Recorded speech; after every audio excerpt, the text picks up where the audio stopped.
Welcome, ladies and gentlemen, from me, Guy Mudson, to our regular 6-minute strategy summary. Equities modestly higher on the week. Nasdaq up about 2%, S&P 500 up 1%, Europe about flat.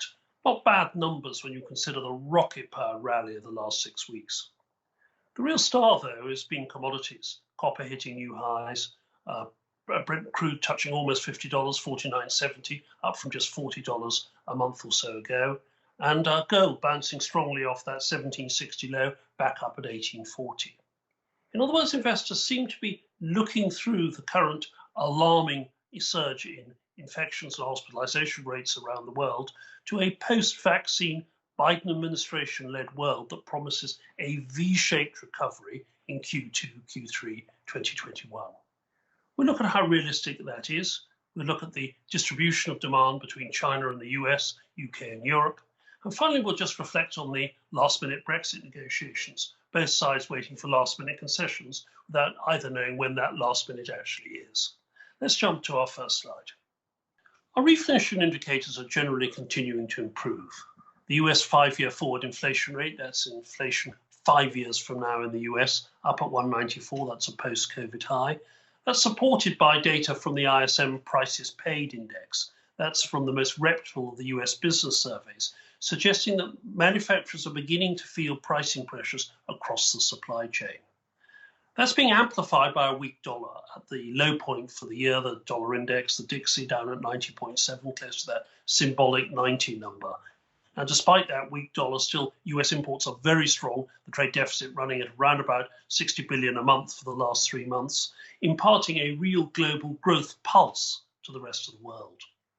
On the right-hand side, no real tension in the Eurozone. That Italian-less German bond spread down at 115, not showing any worries over the spat between Poland and Hungary over the European recovery programme.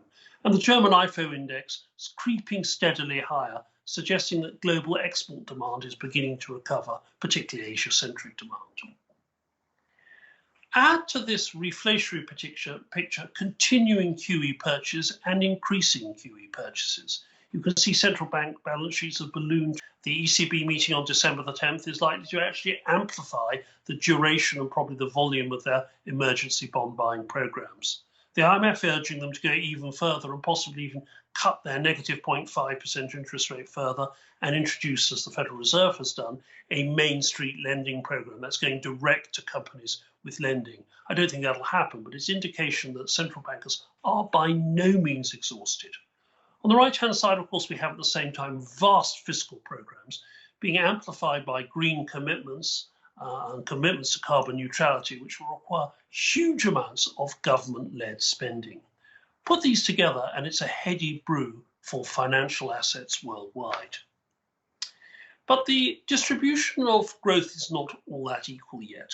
The US and China leading the recovery with their PMIs. Remember, growth is indicated above 50. These are business surveys, rising quite strongly, despite in the US case, very severe short-term COVID problems. And on the right, you can see that those indices, by contrast, are fading quite dramatically in the Euro area and UK as lockdown begins to bite. All of this has contributed to a continued rally in risk assets and a change in market leadership. On the left, I've just plotted the China equity index against the world equity index for the quarter to date. You can see up until the announcement of the vaccine, a huge surge in favor of China, now catch up by the rest of the world, actually now outperforming the Chinese index for the quarter to date, if not the year. On the right-hand side, a similar trend this time from commodities. Copper now for the full year, returning you a greater number than gold. Extraordinary in a COVID year, the most cyclical commodity, returning more than the most defensive commodity. You can see this also in the small cap versus large cap indices. I plotted on the top left of slide 6, the S&P 500 in blue and the Russell 2000, that's 2,000 smaller US companies in red. And you can see that after the catch up of the last month, small cap almost equals large cap returns.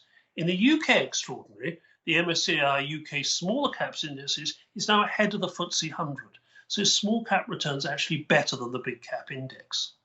And this echoes is something we saw in last week's report, where I showed you the surge in new business applications to start a new company in the US. Now, presumably most of these are digital, they're work from home technologies, and they show this strong pivot into digital businesses, which I think promises quite exciting productivity gains in the years to come.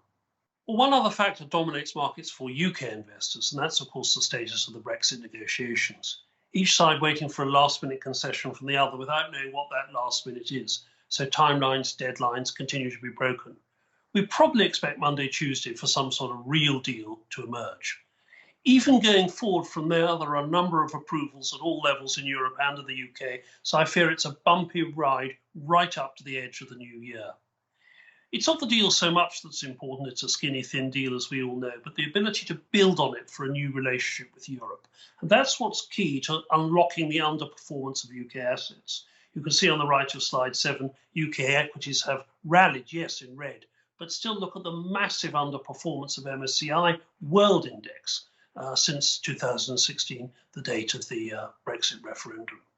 So good luck, Lord Frost, good luck, Mr. Barnier. We're positioned for either outcome. Your portfolios are broadly global, your sterling is hedged, but yes, we are adding back our first components of UK smaller companies and some UK value. Thank you.